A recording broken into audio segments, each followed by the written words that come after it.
Damu ya Yesu Biblia inaita ni pigo moja. Sema pigo moja. Bwana akamwambia Musa, liko pigo moja bado. Damu ya Yesu ndio pigo moja. Sio tu ina jina la Yesu, ni pigo moja. Ndio silaha ya mwisho ya maangamizi ya Mungu Baba dhidi ya ufalme wa giza.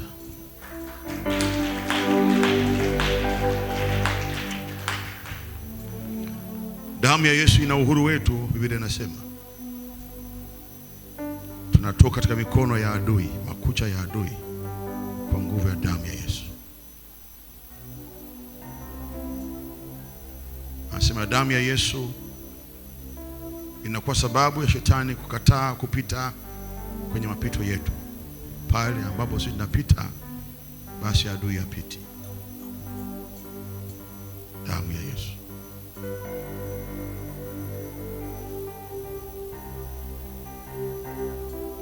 Basi wewe nena na masikioni mwa watu hawa, kila mtu mume na atake kwa jirani yake, na kila mwanamke atake kwa jirani yake vyombo vya fedha na vyombo vya dhahabu. Damu ya Yesu inatupa uteka, inatupa kibali. Damu ya Yesu, kibali kinachoambatana na kuwajibika kwetu, sio kibali cha mazingaombwe, kinachojengwa na kuwajibika kwetu kitabia, kimwenendo na kiaiba. Damu ya Yesu inatupa kibali.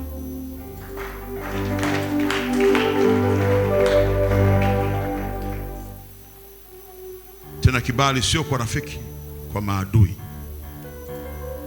watu ambao mwanzo walitutesa, walituumiza, walitupuuza, lakini damu ya Yesu inalazimisha kibali.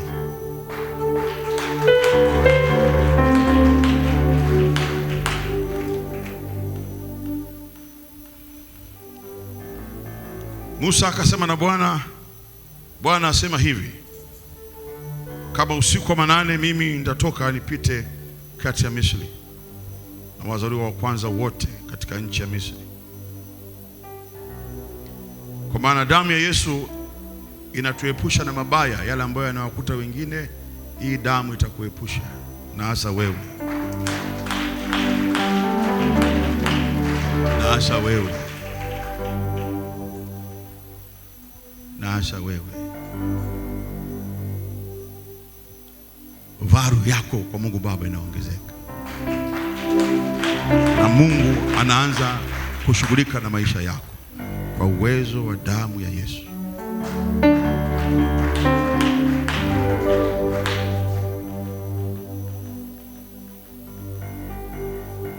Wale wote ambao wanawaza mabaya juu yako, Biblia inasema kwao kitakuja kilio na kusaga meno.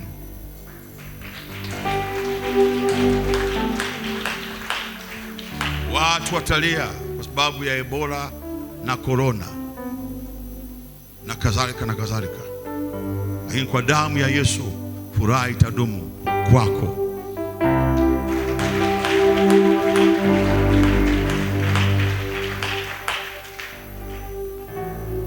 Kwa maana leo Israeli hawapo, Mungu anasema na wewe, asemi na Israeli. Bwana asifiwe. Tena watumishi wako, watu wako Moses, watakuwa samani machoni pangu kwa nguvu ya damu. Damu ya Yesu inasema ni damu ya Abibu, siku ya Abibu. Haleluya, haleluya. Siku ya Abibu, siku ya kufunguliwa, siku ya kukombolewa. Na ile damu itakuwa ishara kwenu.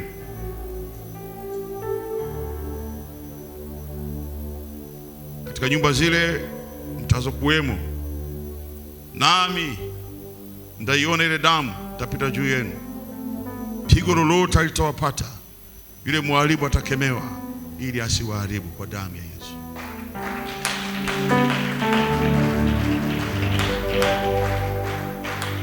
Biblia inasema damu ya Kristo Yesu itaazimishwa mwaka hadi mwaka. Itakuwa ukumbusho miongoni mwa matukio makubwa ya maisha yenu. Itakuwa ni damu ya mwanakondoo, kumbukumbu ya damu ya mwanakondoo. Bwana Yesu asifiwe. Haleluya, haleluya, haleluya. Kwa kuwa Bwana atapita ili wapige hao wa Misri, na ile damu itakapoonekana katika nyumba zenu mtakuwa salama. Kisha itakuwa hapo watu wenu watakapowauliza ni nini maana ya utumishi huu, nini maana ya ibada hii ya damu ya Yesu, mtawaambia ni kwa sababu imetutoa katika utumwa wa nguvu za giza.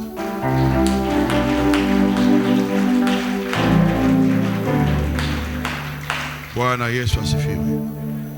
Sema damu ya Yesu.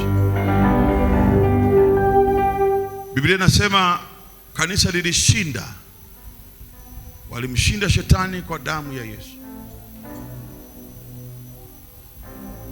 Palikuwa pana vita mbinguni kati ya Mikaeli na yule joka. Joka kapigana na Mikaeli, wakamshinda kwa damu ya mwanakondoo.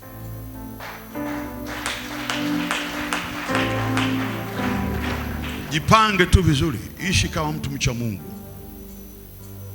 Ushindi umeachiliwa juu yako. Kwa maana miongoni mwa tabia za huyu Mungu, huwa atembei na watu ovyo. Huwa anakuwa ni uganga wa kienyeji. Mungu anatembea na watu makini, wastahiki.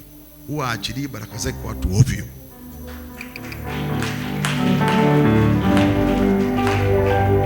Inawezekana tumekuja ovyo machoni pa Baba, lakini Baba yuko lazi kukutengeneza kwa ajili ya utukufu wake.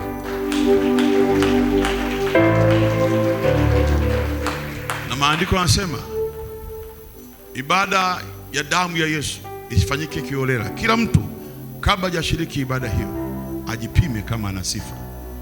Ukiwa na sifa huna, kabla hujachukua kikombe cha damu ya Yesu, tubu kwanza, tengeneza. Ukiona bado amani haiji, usishiriki. Biblia inasema ukishiriki damu ya Yesu ukiwa huna amani ndani, itageuka baada ya kuwa baraka inakuwa laana. Hairuhusiwi kushiriki ovyo ovyo. Mungu alikataa.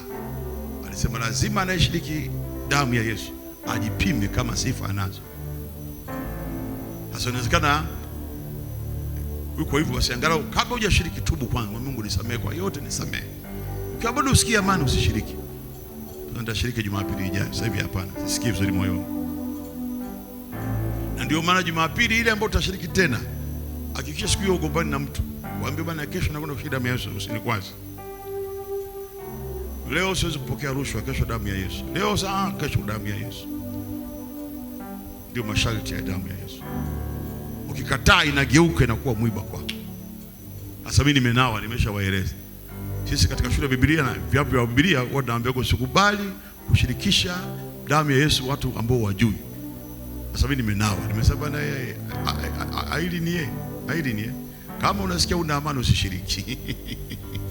Nimenawa, nasema amina yeye, kama usikia bado usishiriki. Ukishiriki ukaanza potea mbali, mimi sihusiki. Nimenawa. Nimesema binti yangu Salome, kama usikia amani mwanangu usishiriki. Bwana Joakim wewe usishiriki. Sasa potea mbali, shauri yako. Jipime kwanza, mwambie Mungu hata kama naomba unisamehe, ina mimi nishiriki baraka. Ukiona bado unapoje na kutubu na sutwa, achana nayo. Nenda kwanza kaitafute, katengeneza upya. Hii damu ya Yesu. Hapa ni mzabibu, ni divai tu. Lakini baada ya maombi, baada ya kumasabuni, hii ni damu halisi ya Yesu. Leo, jana na hata milele. Sasa ninaomba kabla hujashiki damu ya Yesu, pamoja tuombe mpendo wa Mungu Baba na ushirika wa Roho Mtakatifu na neema ya Kristo Yesu imekaa sisi sote sasa na hata milele. Amen. Bwana Yesu asifiwe. Shetani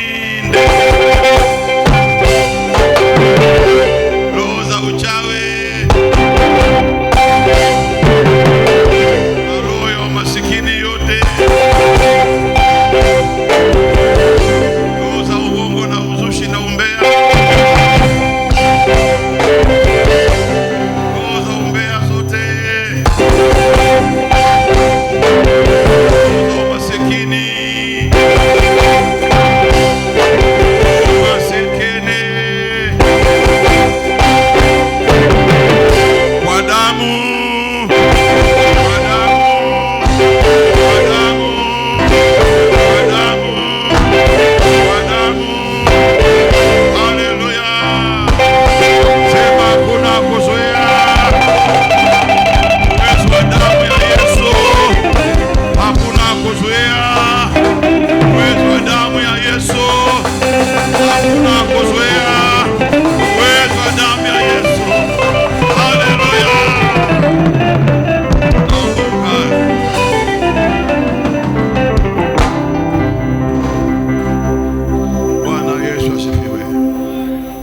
Nikusalimu katika jina la Yesu.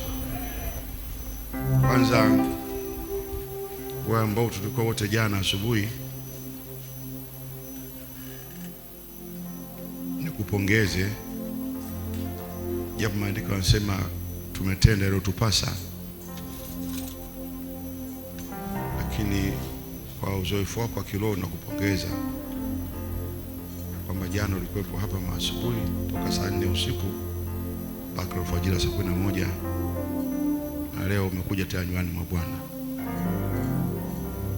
Unapokea pongezi zangu? Unapokea pongezi zangu?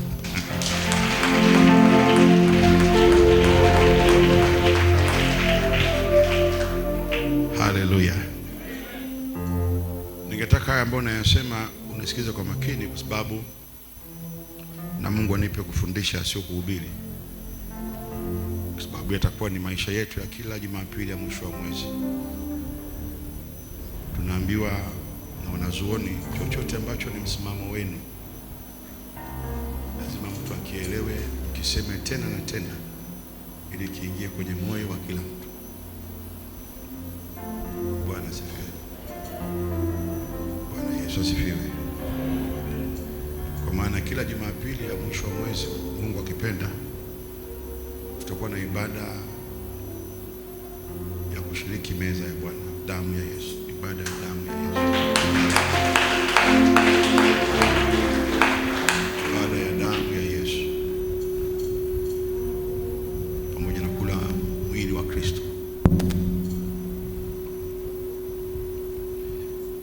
Yesu anasema fanyeni hivyo kama ukumbusho wangu, lakini mtume anasema mnapofanya vile mnaitangaza mauti ya Bwana. Mnaitangaza mauti ya Bwana. Utakapoona divai ile, usiitazame kama divai, itazame kama damu halisi ya Yesu kwa njia ya imani.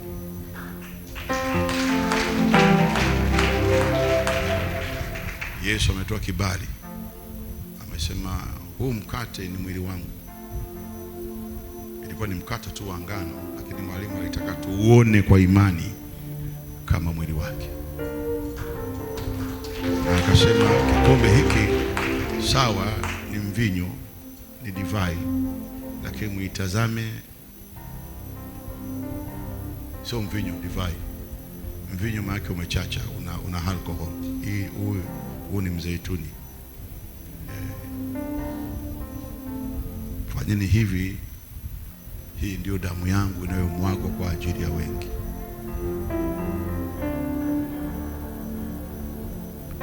Bwana Yesu asifiwe.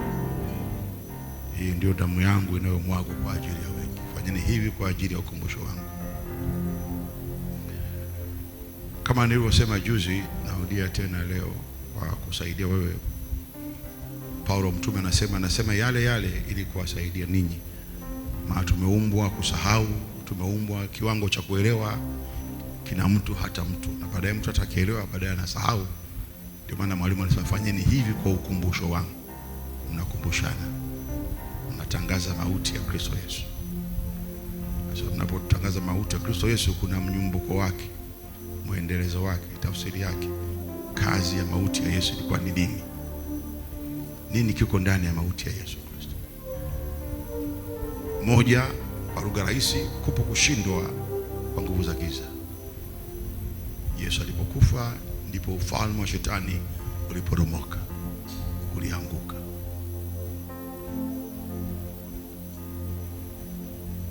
Mungu huyu akupe kuelewa kwa Roho wake Mtakatifu. Huyo Mungu akupe kuelewa kwa Roho wake Mtakatifu haya ambayo nayasema asubuhi ya leo. Ufalme wa giza uliporomoka. Bwana Yesu asifiwe. Ninaomba ufalme wa shetani kwetu uporomoke Jumapili ya leo.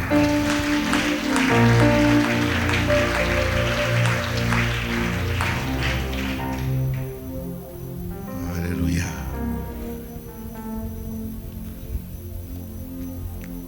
Mahali kwenye damu ya Yesu yuko Yesu mwenyewe. Mahali damu ya Yesu ipo na jina lake lipo. Damu Damu ya Yesu ina jina la Yesu. Damu ya Yesu ina uhai wa Yesu. Damu ya Yesu ina Yesu. Damu ya Yesu ina agano la Mungu na watu. Hii damu yangu inamwagika kuwa agano jipya la Mungu wa Ibrahimu na mataifa. Damu ya Yesu ina ushindi. Wakamshinda shetani kwa damu ya Yesu, imeandikwa, na kwa neno la ushuhuda wao wakashinda. Nenda ushinde kwa jina la damu ya Yesu. Nenda ushinde kwa damu ya Yesu.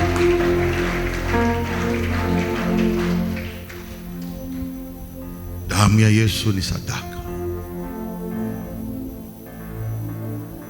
Ilifukuza mapepo. Azazel, wanasema Azazel ni mkubwa zaidi ya shetani. Wanazuoni kule wanagawana, wanasema shetani sio mcho kiumbe, shetani ni sifa. Lakini moja ya majini, mashetani wakubwa, mapepo wakubwa ni Azazel. Azazel yeye anakula vitoto njiti, vichanga, ndio chakula chake. Akishapora vile na anakaa chini ya ardhi, ndio anakula, na ubongo wa watoto wachanga ndio chakula cha Azazel. Sasa ili atulie, inabidi mchinje mbuzi, na kwenda jangwani na mchinja mbuzi kwa ajili ya Azazel, ili ile shetani, ile jini litulie, lisisumbue watu. Ziko sadaka ili muondoe mizimu kwenu.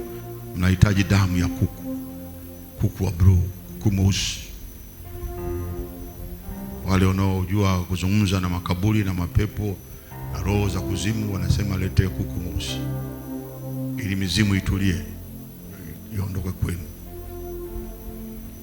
Hasira za mizimu zitulie. Leteni mbuzi au leteni ng'ombe dume wa rangi fulani, leteni. Mungu ili aweze kuwasikia Wayahudi walihitaji ndama dume lenye rangi ambayo duniani halipo. Lina rangi moja kama kiti hicho. Yako machache. Juzi Wayahudi wakati wanalazimisha Pasaka yao walipata si Venezuela wapi huko. Ndio Mungu alikuwa anataka ng'ombe kama yale. Sio kila ng'ombe. Wana rangi moja adimu sana wale ng'ombe. Kama chocolate. Wako wachache duniani. Wewe Joakim, amka. Au unatafakari uko rohoni? Haya bwana. Bwana asifiwe. Unajua mimi nafurahi sana kwa watu wanasinzia. Unajua relax sasa. Baba wana feel vizuri. Usingizi ukija maana mtu anajifeel vizuri. Hello. Lakini usilale sana. Kila unatisha. Ndio. Bwana Yesu asifiwe. Sasa hata tukitaka tuunganike na ufalme wa giza, damu ya ndege, damu za wanyama ni muhimu. Ndio maana wenzetu huko wanatoga madamu ya wanyama, ya ndege, kuzimu. Kuna mikosi kwetu tutulize, maana maroho ya shetani ya kuzimu huwa hayaondoki kwa watu, yanatulizwa. Maana Yesu alisema mnapokemea mapepo, mnapoamuru mashetani, msiache zagaye, toeni amri yaende kwenye shimo yakisubiri hukumu ya jehanamu. Msiache azuru. Mshiazuru haya yatumeni shimoni.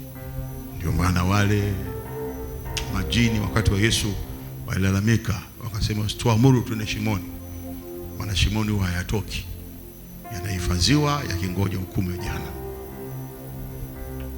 Kwa inabidi Bwana mkubwa atapike roho zingine chafu duniani kama vyura ziendelee kudanganya ulimwengu, lakini yale yameshafungwa kuzimu kwa mujibu wa Biblia.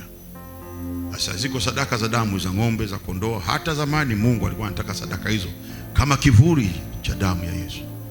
Anasema lazima vitu vyenu vitakaswe kwa damu. Kila mahala Baba alitaka damu ya wana kondoo. Ukipata mtoto wa kwanza anakuwa limbuko. Sasa uwezi kumpeleka mtoto, inabidi utoe kondoo kama kivuli cha limbuko lako, sadaka ya kondoo. Anakwenda kwa niaba. Kama punda ndio wa kwanza, Mungu ataki punda sadaka. unatoa kondoo kwa niaba ya punda. Una punda 10, wamezaliwa punda 10, yule wa kwanza alimbuko unapeleka kondoo. Kama ni mtu unapeleka kondoo. Alikuwa anataka Mungu damu, ikitabiri damu ya Yesu. Ndio maana mtume anasema damu ya Yesu ndio sadaka iliyo bora.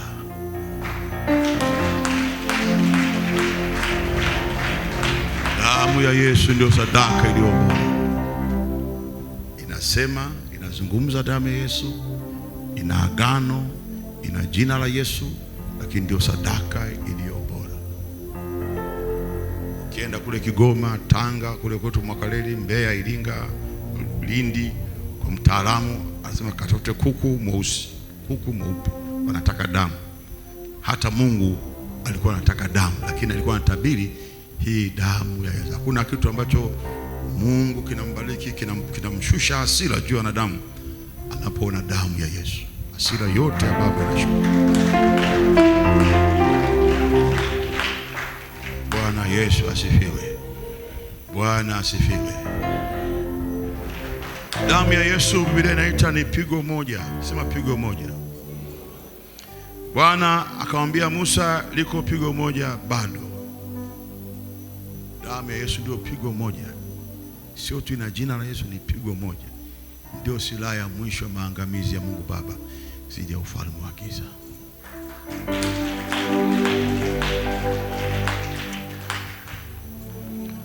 Damu ya Yesu ina uhuru wetu. Biblia inasema tunatoka katika mikono ya adui, makucha ya adui, kwa nguvu ya damu ya Yesu. Anasema damu ya Yesu inakuwa sababu ya shetani kukataa kupita kwenye mapito yetu. Pale ambapo sisi tunapita, basi adui hapiti. Damu ya Yesu.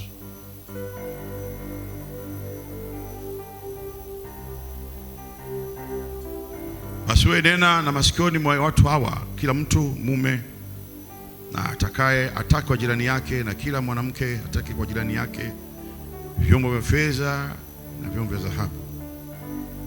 Damu ya Yesu inatupa uteka, inatupa kibali. Damu ya Yesu, kibali kinachoambatana na kuwajibika kwetu, sio kibali cha mazingaombwe, kinachojengwa na kuwajibika kwetu kitabia, kimwenendo na kiaiba. Damu ya Yesu inatupa kibali.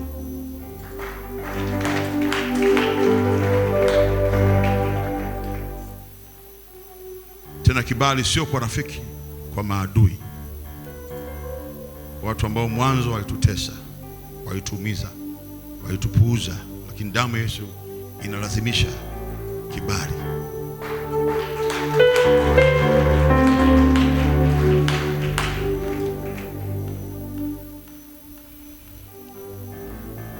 Musa akasema na Bwana, Bwana asema hivi, kama usiku wa manane mimi nitatoka nipite kati ya Misri na wazaliwa wa kwanza wote katika nchi ya Misri.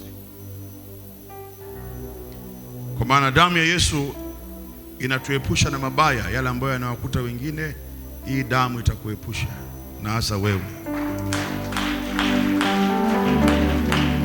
na hasa wewe, na hasa wewe. Varu yako kwa Mungu Baba inaongezeka, na Mungu anaanza kushughulika na maisha yako kwa uwezo wa damu ya Yesu.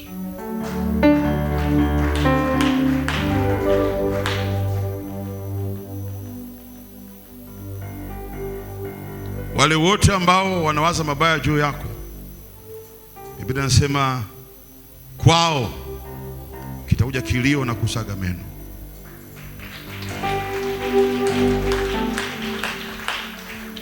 Watu watalia kwa sababu ya Ebola na Corona na kadhalika na kadhalika, lakini kwa damu ya Yesu furaha itadumu kwako.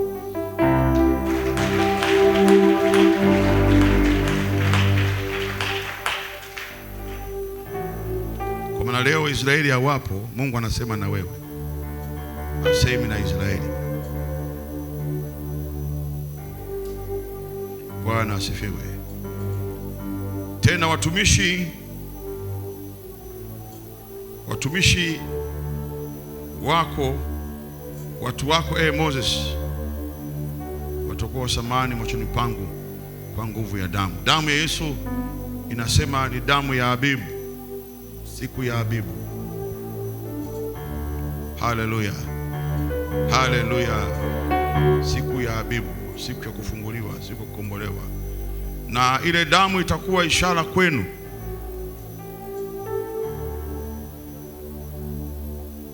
Katika nyumba zile mtazokuwemo, nami ndaiona ile damu itapita juu yenu. Pigo lolote litawapata, yule mharibu atakemewa, ili asiwaharibu kwa damu ya Yesu.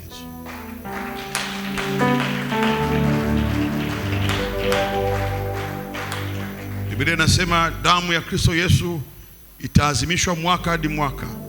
Itakuwa ukumbusho miongoni mwa matukio makubwa ya maisha yenu. Itakuwa ni damu ya mwanakondoo, kumbukumbu ya damu ya mwanakondoo. Bwana Yesu asifiwe. Haleluya, haleluya, haleluya. Kwa kuwa Bwana atapita ili wapige hao wa Misri, na ile damu itakapoonekana katika nyumba zenu, mtakuwa salama. Kisha itakuwa hapo watu wenu watakapouliza ni nini maana ya utumishi huu, nini maana ya ibada hii ya damu ya Yesu, mtawaambia ni kwa sababu imetutoa katika utumwa wa nguvu za giza.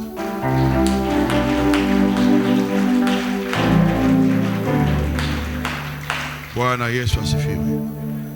Sema damu ya Yesu. Biblia inasema kanisa lilishinda, walimshinda shetani kwa damu ya Yesu. Palikuwa pana vita mbinguni kati ya Mikaeli na yule joka. Joka kapigana na Mikaeli, wakamshinda kwa damu ya mwanakondoo.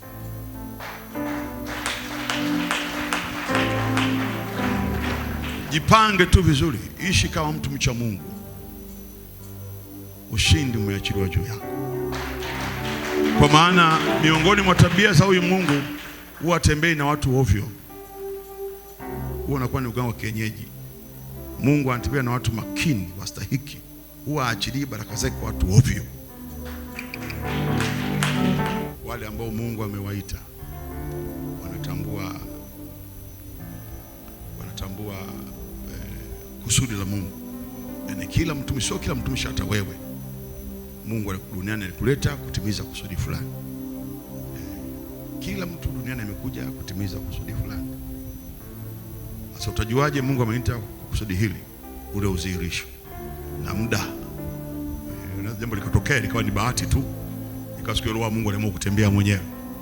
Kwa mfano wahubiri wote ambao wanasema kanyaga mafuta ndio unapona, haponi. Sio yeye anayekuponya, inapona imani yako mpita kwenye mafuta. Kwa hiyo usikujua jamaa na kipawa na hawana kipawa, umekanyaga mafuta. Anayesema si chukua tikiti kula ni wewe, so umeamini kila tikiti nitapona. Kwa hiyo utajua mtu yeye ana kipaji au hana kipaji. Watu ambao wanajua ana kipaji ndio ambao anakukea mkono au anaomba tu bila wewe kushiriki. Umekwenda kwake, mchungaji na shida ya kazi, asafunika macho tuombe. Anaomba, unapata kazi. Huyu ana mchango. Huyu ana mchango. Amen. Au wanasema piteni kwenye maji, kuna maji sio ya neema, sio maji sio ya nini, piteni kwenye maji, mnajiponya wenyewe pale. Kupitia imani yenu.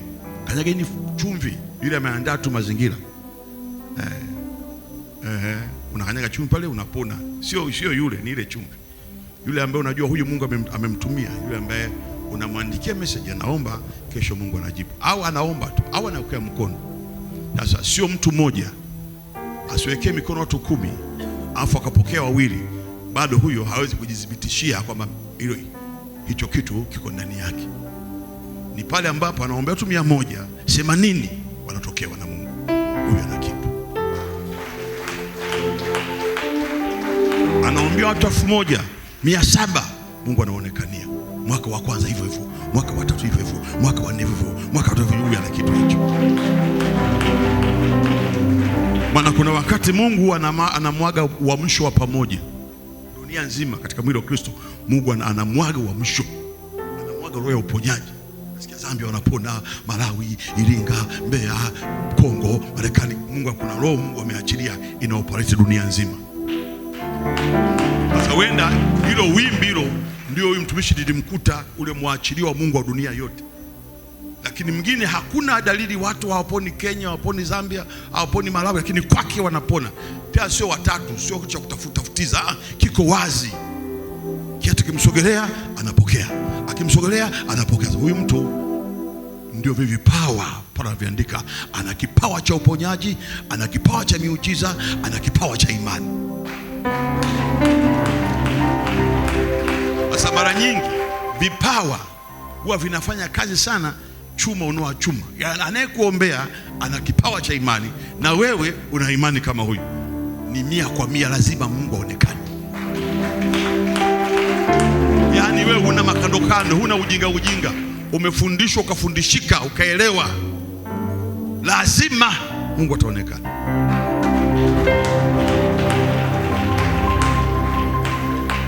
Amen. Amen.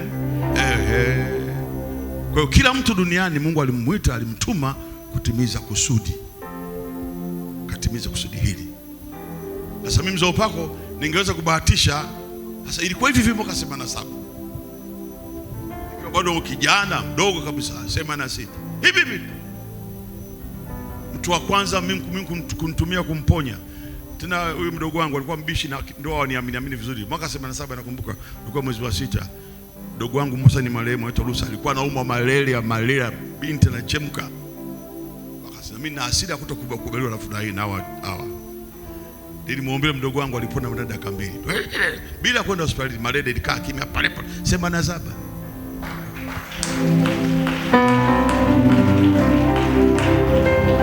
Mamia kwa mamia ya Watanzania wenye imani waliopita kwenye kivuli cha mzee upako. Kama sio pikipiki, gari. Kama sio gari, bajaji. Kama sio bajaji, nyumba. Kama sio nyumba, Ulaya. Ni wale manungaembe tu. Na mimi sijaitwa kwa ajili ya hao. Yesu alisema sijaitwa kwa ajili ya kondoo waliopotea na nyumba wa Israeli. Wale ambao Mungu ameniita mahususi kwa ajili yao. Maana kuna watu Mungu ameniita kwa ajili yao.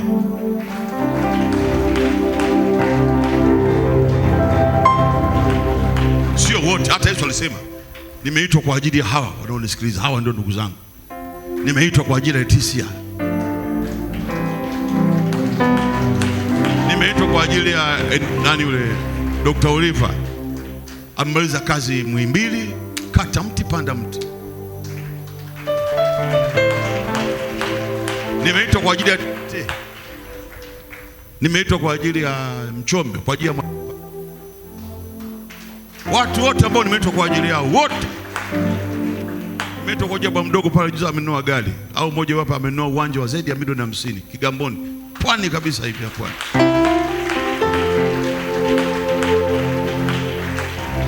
Kwa watu ambao unaona wakuelewe, usisumbuke nao. Hata Yesu akusumbuka nao. Alisema nani? Sema sio kwa ajili yao. Nimeitwa kwa ajili hao unaonisikiliza. Shetani, sema wepata panja shetani. Somea shetani huyo. Kibaka shetani kibaka. Katika jina.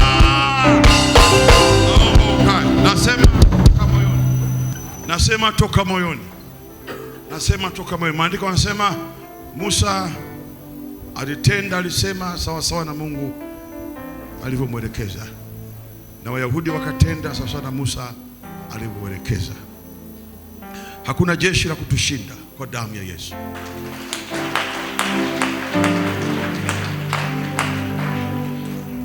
Hakuna jeshi la kutushinda kwa damu ya Yesu.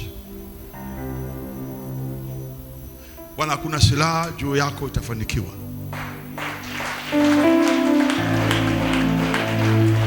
Nenda kawajibike, Mungu yuko upande wako.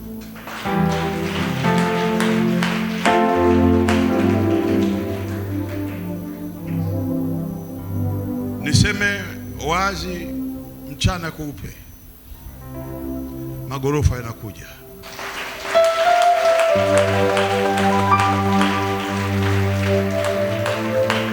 Kwako wewe mwenye kuamini, Kwa damu ya Yesu, Land Cruiser zinakuja. Land Cruiser zinakuja. Lava 4, namba D, namba E zinakuja. Alia, namba E, namba D, namba P zinakuja. Alia zinakuja.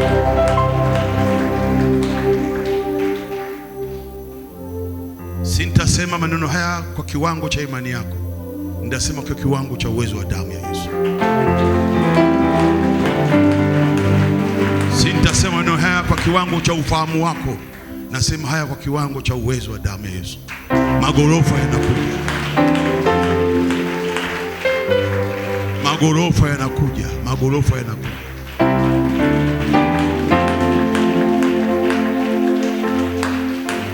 Ile kazi njema ambayo Mungu ameanza Mbweni kumjengea Leticia gorofa inakwenda kukamilika.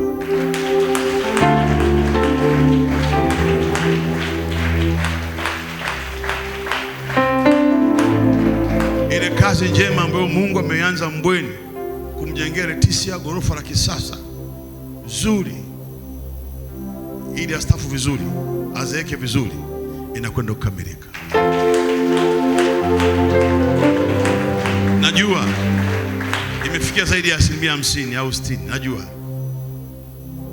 lakini finishing yake itakuwa ni ajabu sana. Sisemi kwa kiwango cha ufahamu washenzi wanaoamini bangi zaidi ya Mungu, sisemi hivyo. Sisemi kwa kiwango cha watu wanaoamini mambo ya dunia, washenzi wanaoamini bangi, pombe, ulevi, sisemi kwa kiwango chao. Nasema kwa kiwango cha damu ya Yesu, magorofa yanakuja. Haya mambo unayoyanena ni abavu juu ya ufahamu wao na yako juu zaidi ya ufahamu wa dunia. Ila tukikaa faraga nitanyumburua. Tukikaa faraga nitakueleza kinagaubaga kwa nini nasema magorofa yanakuja. Tukikaa mahala hivi tumekaa tunajadili, nitakwambia, kueleza maombi haya yenye uwezo wa damu ya Yesu. Tangu nimeanza kumtumikia Mungu hajawahi kufeli, hajawahi kufeli. BMW X5 Q7 Mercedes Benz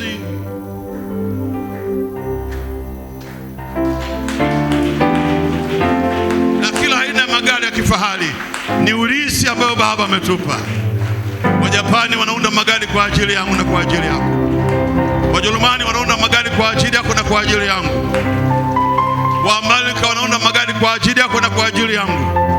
Yale magari yote ambao Wamarekani wanaunda, Wajapani, Waingereza ni kwa ajili ya madhabahu ya jina si mamle kwa mzee wa upako, katika jina na uwezo wa Yesu Kristo aliye hai.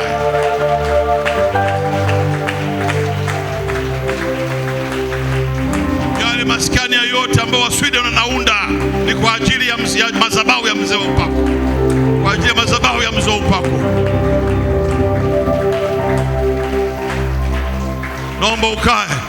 Baba anakwenda kuinua wakulima wa pamba, wakulima wa korosho, wakulima wa nazi, wakulima wa mananasi, wakulima na wachimbaji wa madini wadogo wadogo na wakubwa wa Shinyanga, Arusha, ili timie neno la madhabahu ya mzee wa upako katika jina la Yesu aliye hai. Kwa nguvu ya damu ya Yesu, magorofa yanakuja.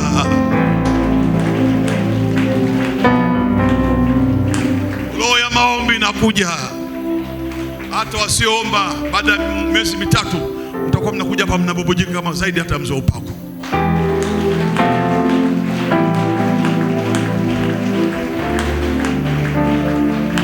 Wachawi wanafunga virago wenyewe. Wachawi wanafunga virago kwa damu ya Yesu. Wachawi wanafunga virago kwa damu ya Yesu. Wachawi wanafunga virago kwa damu ya Yesu. Wachawi wana kazi nyingi sana. Wana kazi nyingi sana wachawi. Wachawi ndio wamesababisha vurugu za mwaka 2020. Wamesababisha maandamano ya tarehe 19 Oktoba. Hapo amsopo wanatuzingizia haya. Sisi wachata mitandao tujui, sio sisi. Tunahusika kwa njia moja au nyingine. Wachawi wanahusika kusababisha machafuko ya tarehe 20 Oktoba 29, wanahusika. Wingi wa vilabu vya pombe, wachawi wanahusika kwa njia moja au nyingine. Ajali nyingi za bodaboda, wachawi wanahusika. Vijana wanafukuzwa kazi mahali na mahali, wachawi wanahusika. Lakini hapa watafunga virago. Watafunga virago kwa nguvu ya damu ya Yesu. Watafunga virago. Sema Frida. Mungu amenituma leo nikueleze nguvu ya damu ya Yesu.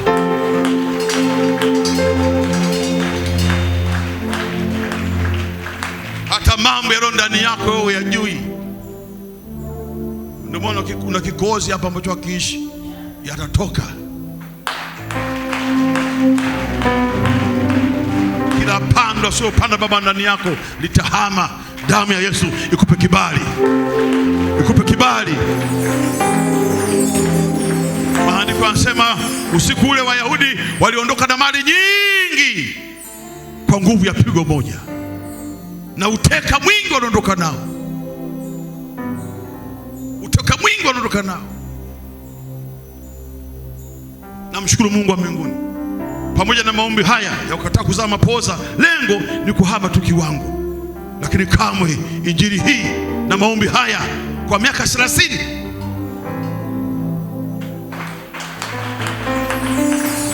haikuzaa mapoza. Sasa itakuwa double.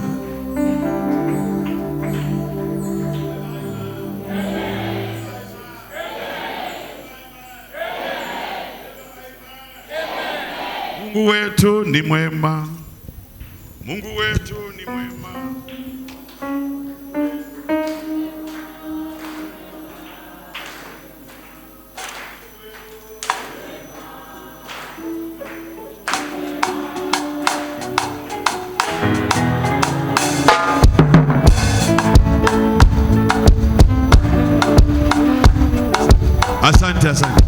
Asante.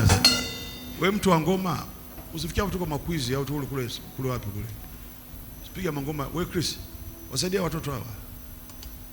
Sio napiga mangoma kama tu kule msono ngoma. Wanasikiliza mwimbaji anaimba nini, utaratibu. Kwa sababu mimi sipigi sebe, unajua, sipende sebe hapo. Sema nakutaka kuzaa mapoza. Mungu wetu yu mwema. Mungu wetu yu mwema. Mungu wetu yu mwema. Yu mwema. Mungu wetu. Mungu wetu. Mungu wetu yu mwema. Yu mwema. Mungu wetu. Mungu wetu yu mwema. Mungu wetu yu mwema. Yu mwema. Aokoa. Anaponya.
Katika jina la Yesu, asante kwa damu ya Yesu.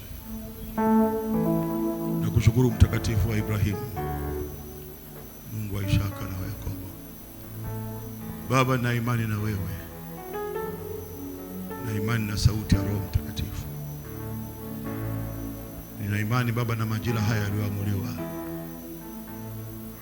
Na imani na wewe Adonai, Elohim. Baba, na imani na lile kusudi kwamba litatimia. Hakuna kuzuia. Mkono wako usiyatende uliyokusudia, yatatendeka.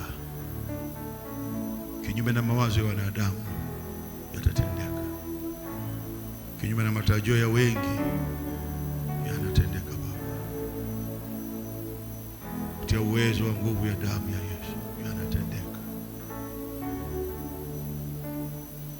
Baba, asante maana tupo hapa ili kutimiza lile kusudi kwalo tuliitwa na kuchaguliwa. Alisema Amos, sitoka katika uzao wa ukuhani wala ufalme, kwa majina Baba ameniita kufutana na kundi, ili nimseme Samaria, Yerusalemu na Israeli yote. Yesu, nakuamini mwalimu, nakuamini mtukufu, na uona ushindi wako zaidi bayana. Naliona Baba kusudi lako, hata naogopa na kushukuru na kunyenyekea na kutetemeka, kwa maana umekuwa mwema na mwaminifu kwetu. Umekuwa unatuwazia mazuri kama watoto watu wa nyumbani mwako. Baba, asante kwa magari ya farasi. Asante kwa nyumba nzuri. Asante kwa afya bora ya watu wako. Asante kwa ulinzi. Asante kwa malaika ambao hawajaacha na wala wataacha kusimama na watu wako. Asante kwa nguvu na kwa upako wa Roho Mtakatifu. Asante Baba kwa funuo mbalimbali ambazo unawapa watu wako, nasi tunanyenyekea na kutii. Imeandikwa Matendo ya Mitume 12, walingoja Pasaka ipite wakitarajia kumfedhesha Petro mtumishi wako mbele ya umma wa Israeli, wamtende waliomtenda Yakobo. Lakini Baba, watu wako waliomba kwa juhudi. Usiku wa manane ndani ya gereza, nuru iling'aa. Nuru iling'aa, kaangaza chumba chote, na malaika akampiga Petro bavuni akimwambia, ondoka upesi, ondoka upesi. Mikatale Baba iliachia, minyororo ilianguka, wakapita lile la kwanza, la pili na la tatu, kisha wakatoka nje ya mimo ya gereza. Ulikuwa ni usiku wa ajabu. Hata Petro mtumishi wako, imeandikwa, alikuwa ni kama anaona maono, akujua amemtokea. Wewe ni Mungu wa miungu, wa milele na milele. Asante Baba, maana kwa damu ya Yesu kila pando usilopanda litang'olewa. Matita kazi ya ibilisi na kwenda kuungua moto, naenda kuteketea Baba. Nauona utukufu wako. Nauona Baba utukufu wako. Nauona utukufu wako. Naona unabii unakwenda kutimia. Unabii unakwenda kutimia. Unabii unakwenda kutimia. Nabii unakwenda kutimia. Baba, nakushukuru.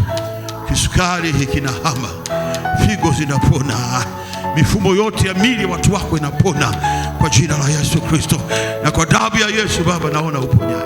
Asante, naona uponyaji Baba, naona uponyaji, naona uponyaji mtukufu, naona uponyaji.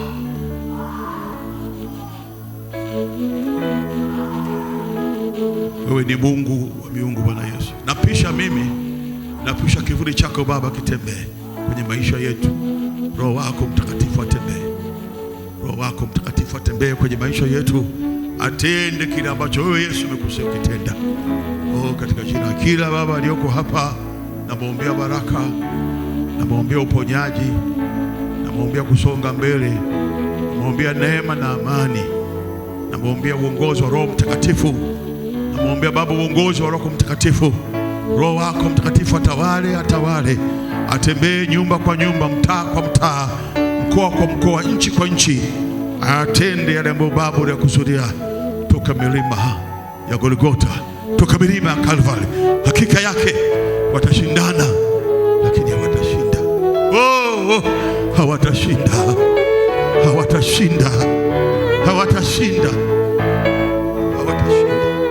Asante Yesu.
Yesu ndiye Bwana, hakuna.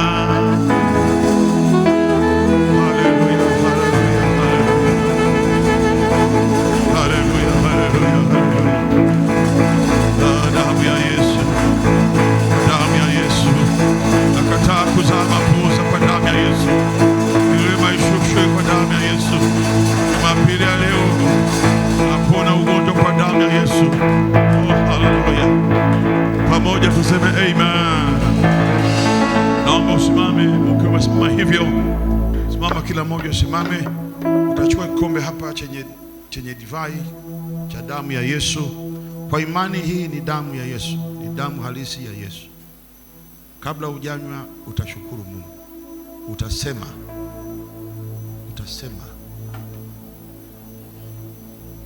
amen. Utasema mfano ni hivi: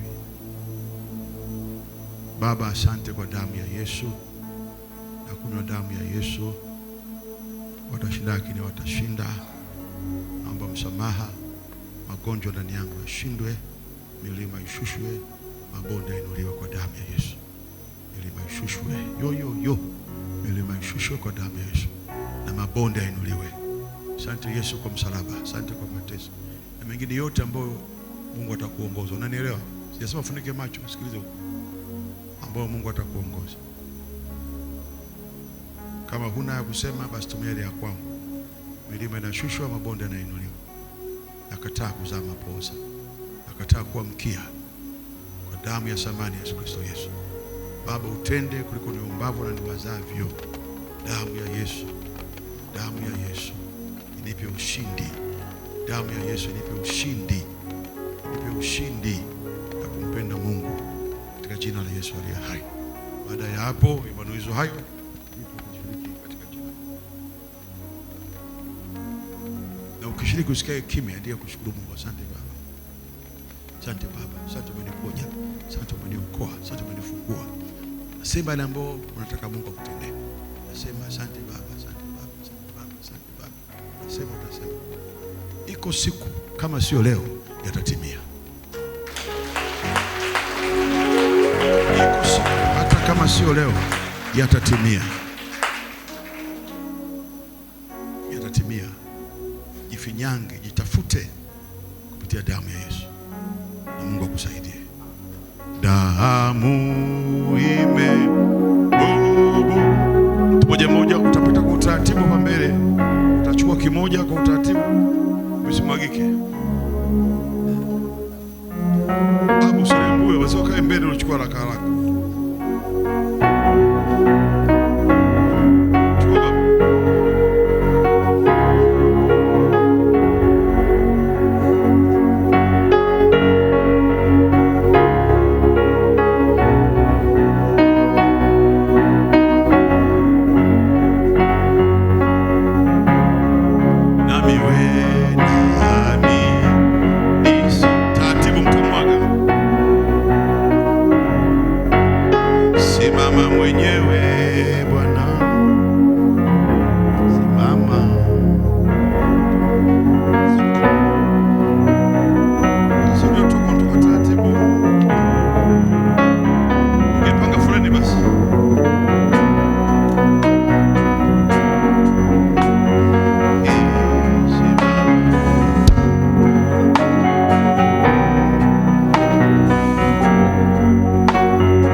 Daudi alijua thamani ya jina la Yesu.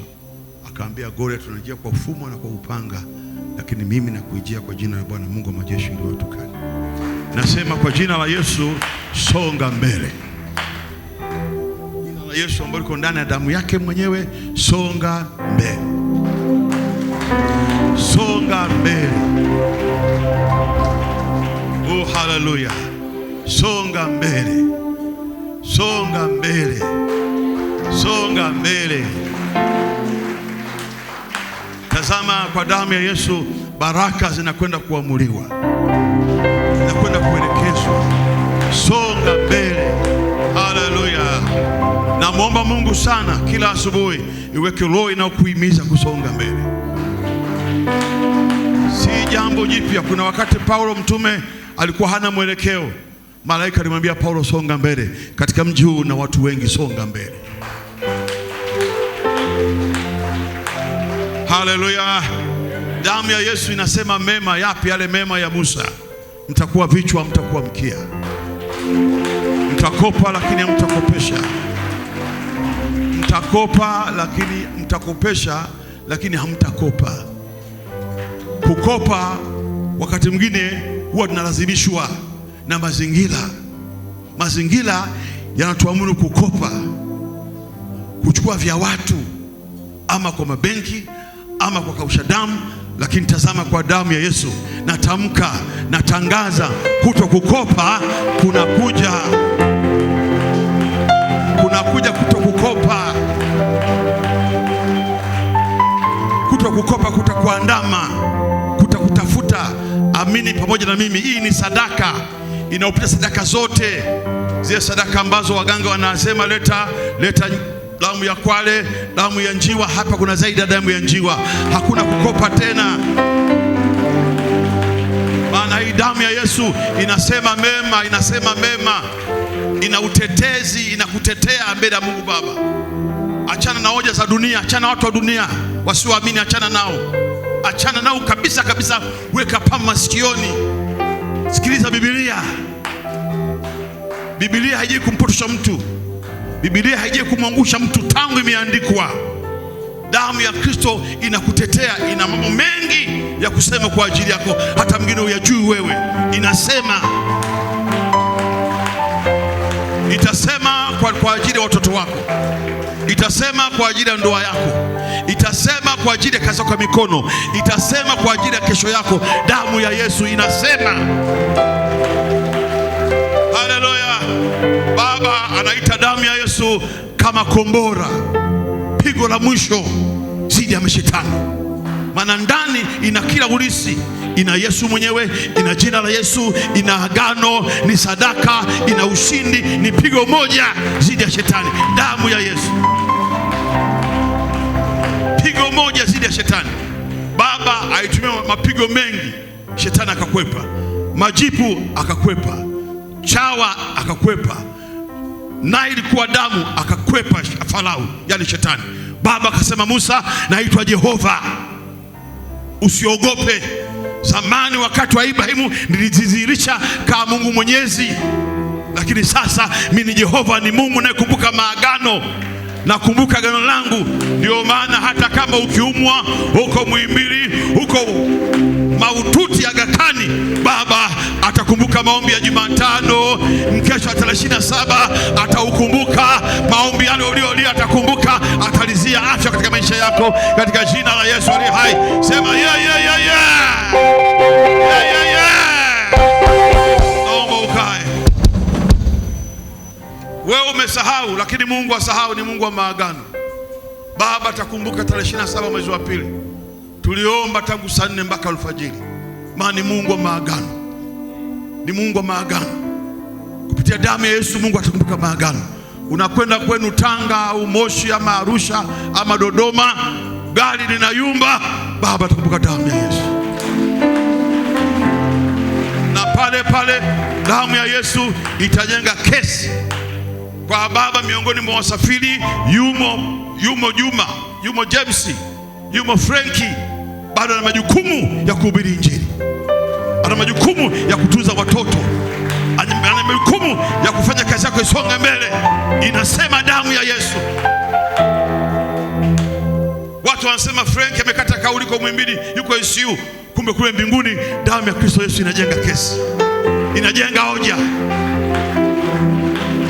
Kwa Mungu kama ukimtoa Frank leo, wengi watavunjika moyo, wengi watakata tamaa. Mimi damu ya Yesu inakata rufaa. Ninaomba mtu huyu Baba muongezee miaka mingine 20. Madaktari wanasema Frank amepiga chafya, mgonjwa amepiga chafya, kumbe Mungu ametiki. Mazungumzo ya damu ya Yesu Mungu amekubali. Inasema damu ya Yesu. Usiku wa manane mwalimu wachawi wamekaa vikao, maana wachawi hawarogi mpaka wamekubaliana. Kuna wachawi wengine watakuwa upande wako, wakaongea na wakubwa, na vivuli vya mizimu vinakuja kukutetea. Wasema huyu bwana muda wako umeisha. Inachomoza damu ya Yesu. Kwenye hicho kikao damu ya Yesu inaingilia kati.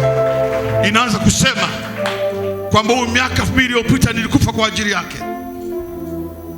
niliuawa kwa ajili yake. Tazameni damu yangu bado ni mbichi. Angalieni alama katika mikono yangu. Angalieni alama katika paji langu la uso, taji ya miba.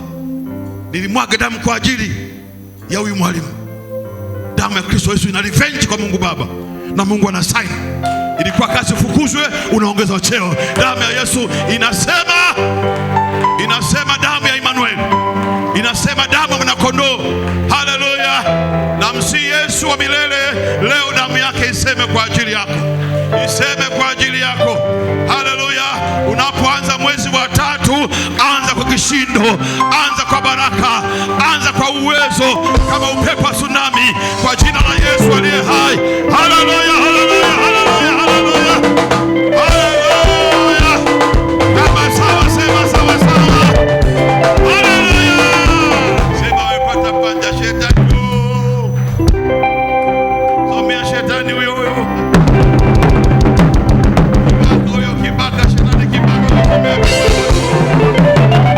Katika jina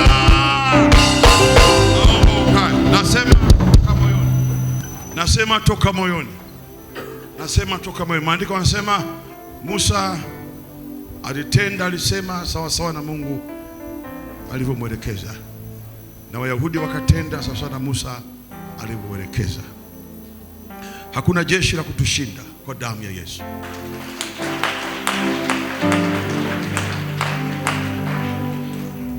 Hakuna jeshi la kutushinda kwa damu ya Yesu. Bwana, hakuna silaha juu yako itafanikiwa.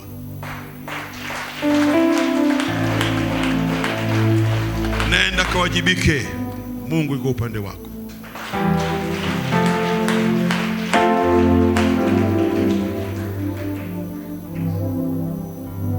Niseme wazi mchana kweupe, magorofa yanakuja.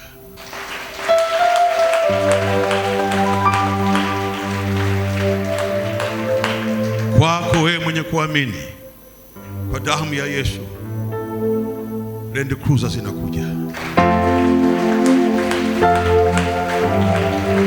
Land Cruiser zinakuja. Lava 4, namba D, namba E zinakuja. Alia, namba E, namba D, namba P zinakuja. Alia zinakuja. Sintasema maneno haya kwa kiwango cha imani yako, ndasema kwa kiwango cha uwezo wa damu ya Yesu. Sintasema maneno haya kwa kiwango cha ufahamu wako, nasema haya kwa kiwango cha uwezo wa damu ya Yesu. Magorofa yanakuja. Magorofa yanakuja. Magorofa yanakuja.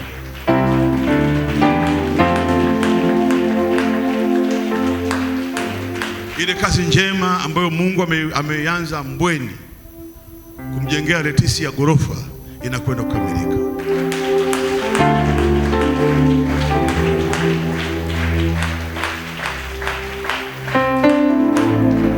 Ile kazi njema ambayo Mungu ameanza Mbweni kumjengea Leticia gorofa la kisasa zuri ili astafu vizuri, azeeke vizuri, inakwenda kukamilika. Najua imefikia zaidi ya 50% au 60%, najua, lakini finishing yake itakuwa ni ajabu sana. Sisemi kwa kiwango cha ufahamu washenzi wanaoamini bangi zaidi ya Mungu, sisemi hivyo. Sisemi kwa kiwango cha watu wanaoamini mambo ya dunia, washenzi wanaoamini bangi, pombe, ulevi, sisemi kwa kiwango chao. Nasema kwa kiwango cha damu ya Yesu, magorofa yanakuja. Haya mambo unayoyanena ni abavu juu ya ufahamu wao, na yako juu zaidi ya ufahamu wa dunia. Ila tukikaa faraga nitanyumburua. Tukikaa faraga nitakueleza kinagaubaga kwa nini nasema magorofa yanakuja. Tukikaa mahala hivi tumekaa tunajadili, nitakwambia, nitakueleza. Maombi haya yenye uwezo wa damu ya Yesu, tangu nimeanza kumtumikia Mungu hajawahi kufeli. Hajawahi kufeli. BMW X5 Q7 Mercedes Benz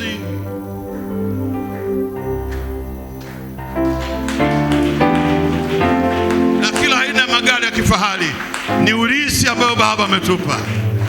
Wajapani wanaunda magari kwa ajili yangu na kwa ajili yako. Wajerumani wanaunda magari kwa ajili yako na kwa ajili yangu. Waamerika wanaunda magari kwa ajili yako na kwa ajili yangu. Yale magari yote ambao Wamarekani wanaunda, Wajapani, Waingereza, ni kwa ajili ya madhabahu ya jina si mamle kwa mzee wa upako, katika jina na uwezo wa Yesu Kristo aliye hai.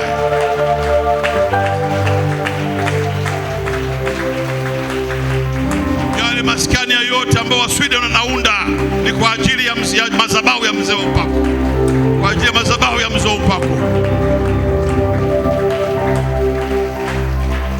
Naomba ukae. Baba anakwenda kuinua wakulima wa pamba, wakulima wa korosho, wakulima wa nazi, wakulima wa mananasi, wakulima na wachimbaji wa madini wadogo wadogo na wakubwa wa Shinyanga, Arusha, ili timie neno la madhabahu ya mzee wa upako katika jina la Yesu aliye hai. Kwa nguvu ya damu ya Yesu, magorofa yanakuja.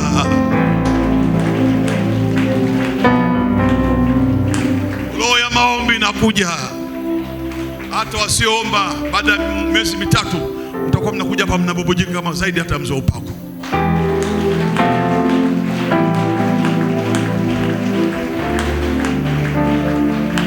Wachawi wanafunga virago wenyewe. Wachawi wanafunga virago kwa damu ya Yesu. Wachawi wanafunga virago kwa damu ya Yesu. Wachawi wanafunga vilago kwa damu ya Yesu. Wachawi wana kazi nyingi sana. Wana kazi nyingi sana wachawi. Wachawi ndio wamesababisha vurugu za mwaka 2020. Wamesababisha maandamano ya tarehe 19 Oktoba. Hapo amsopo wanatuzingizia haya. Sisi wachata mitandao tujui, sio sisi, tunahusika kwa njia moja au nyingine. Wachawi wanahusika kusababisha machafuko ya tarehe 20 Oktoba 29, wanahusika. Wingi wa vilabu vya pombe, wachawi wanahusika kwa njia moja au nyingine. Ajali nyingi za bodaboda, wachawi wanahusika. Vijana wanafukuzwa kazi mahali na mahali, wachawi wanahusika. Lakini hapa watafunga vilago. Watafunga vilago kwa nguvu ya damu ya Yesu. Watafunga vilago. Sema Frida. Mungu amenituma leo nikueleze nguvu ya damu ya Yesu.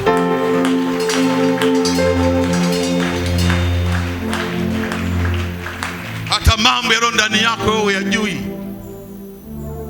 Ndio maana kuna kikozi hapa ambacho hakiishi, yatatoka. Kila pando sio panda Baba ndani yako litahama. Damu ya Yesu ikupe kibali. Ikupe kibali. Maandiko Maandiko yanasema usiku ule Wayahudi waliondoka na mali nyingi kwa nguvu ya pigo moja, na uteka mwingi waliondoka nao. Uteka mwingi waliondoka nao. Namshukuru Mungu wa mbinguni, pamoja na maombi haya ya kukataa kuzaa mapoza, lengo ni kuhama tu kiwango, lakini kamwe injili hii na maombi haya kwa miaka 30. Baba, katika jina la Yesu, asante kwa damu ya Yesu. Nakushukuru mtakatifu wa Ibrahimu, Mungu wa Isaka na wa Yakobo. Baba, na imani na wewe, na imani na sauti ya Roho Mtakatifu. Nina imani Baba na majira haya yaliyoamuliwa, na imani na wewe Adonai Elohim. Baba, na imani na lile kusudi kwamba litatimia. Hakuna kuzuia. Mkono wako usiyatende uliyokusudia, yatatendeka. Kinyume na mawazo ya wanadamu yatatendeka. Kinyume na matarajio ya wengi yanatendeka Baba. Kutia uwezo wa nguvu ya damu ya Yesu yanatendeka. Baba, asante maana tupo hapa ili kutimiza lile kusudi kwalo tuliitwa na kuchaguliwa. Alisema Amos, sitoka katika uzao wa ukuhani wala ufalme, kwa majina Baba ameniita kufutana na kundi, ili nimseme Samaria, Yerusalemu na Israeli yote. Yesu, nakuamini mwalimu, nakuamini mtukufu, na uona ushindi wako zaidi bayana.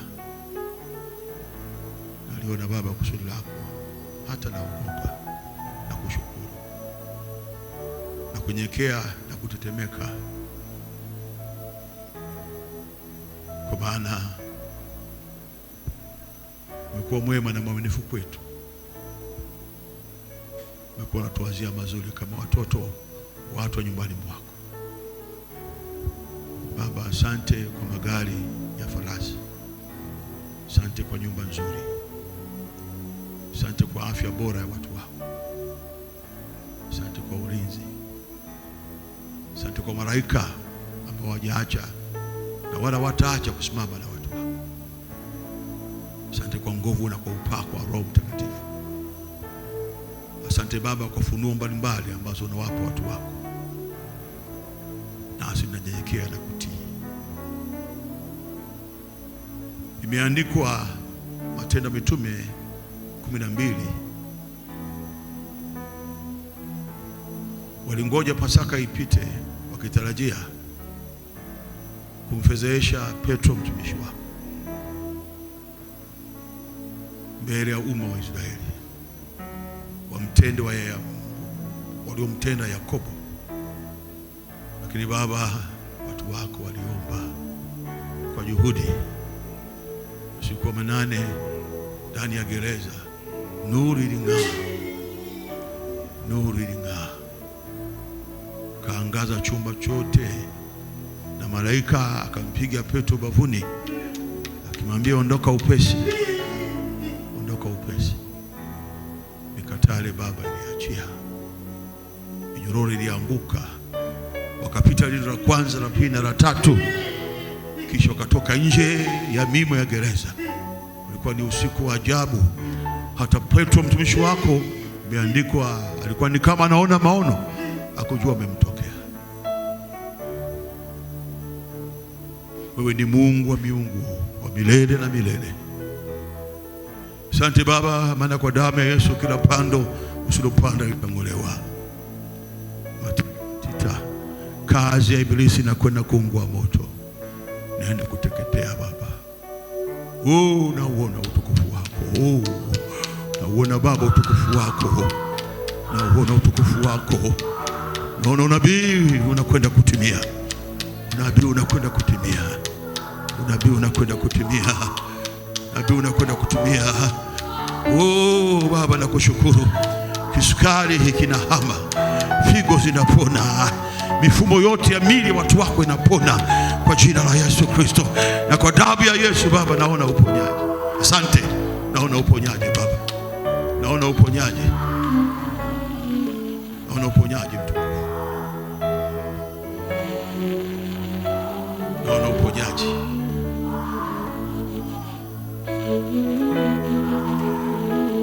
Wewe ni Mungu wa miungu Bwana Yesu. Napisha mimi, napisha kivuli chako Baba kitembee kwenye maisha yetu. Roho wako Mtakatifu atembee, Roho wako Mtakatifu atembee kwenye maisha yetu, atende kile ambacho wewe Yesu umekusudia ukitenda. Oh, katika jina kila Baba aliyoko hapa, namwombea baraka, namwombea uponyaji, namwombea kusonga mbele, namwombea neema na amani, namwombea uongozi wa Roho Mtakatifu, namwombea Baba uongozi wa Roho Mtakatifu. Roho wako Mtakatifu atawale, atawale, atembee nyumba kwa nyumba, mtaa kwa mtaa, mkoa kwa mkoa, nchi kwa nchi, atende yale ambayo Baba uliyakusudia toka milima ya Golgotha, toka milima ya Calvary. Hakika yake watashindana, lakini hawatashinda. Oh, hawatashinda, hawatashinda, hawatashinda, hawatashinda. Asante Yesu.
hakuna.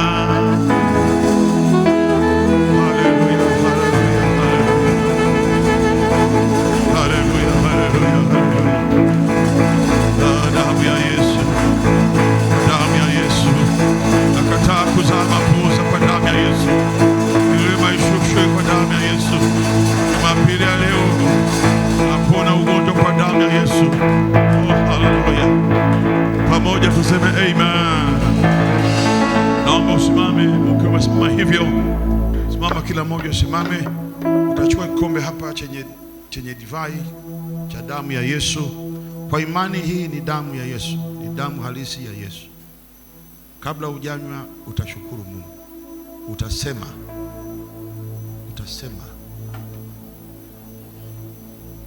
amen. Utasema mfano ni hivi: Baba, asante kwa damu ya Yesu. Na kunywa damu ya Yesu. Watashinda lakini watashinda. Naomba msamaha. Magonjwa ndani yangu yashindwe, milima ishushwe, mabonde yainuliwe kwa damu ya Yesu. Milima ishushwe, milima ishushwe kwa damu ya Yesu, na mabonde yainuliwe. Asante Yesu kwa msalaba, asante kwa mateso na mengine yote ambayo Mungu atakuongoza. Unanielewa? Sijasema funike macho, sikilize, ambayo Mungu atakuongoza. Kama huna ya kusema, basi tumia ile ya kwangu. Milima inashushwa, mabonde yanainuliwa.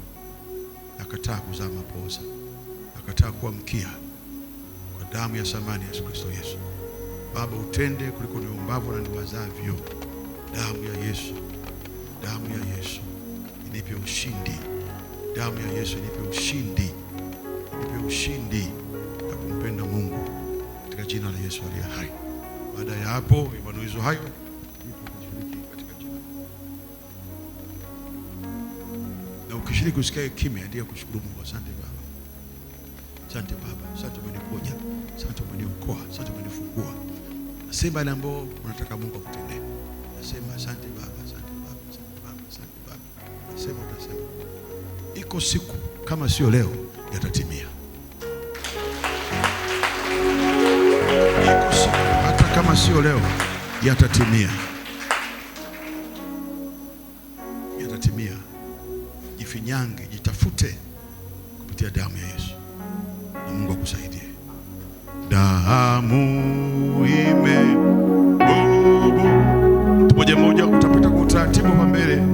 Utachukua kimoja kwa utaratibu, usimwagike. Babu usilembuwe, wasikae mbele unachukua haraka haraka.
Amen.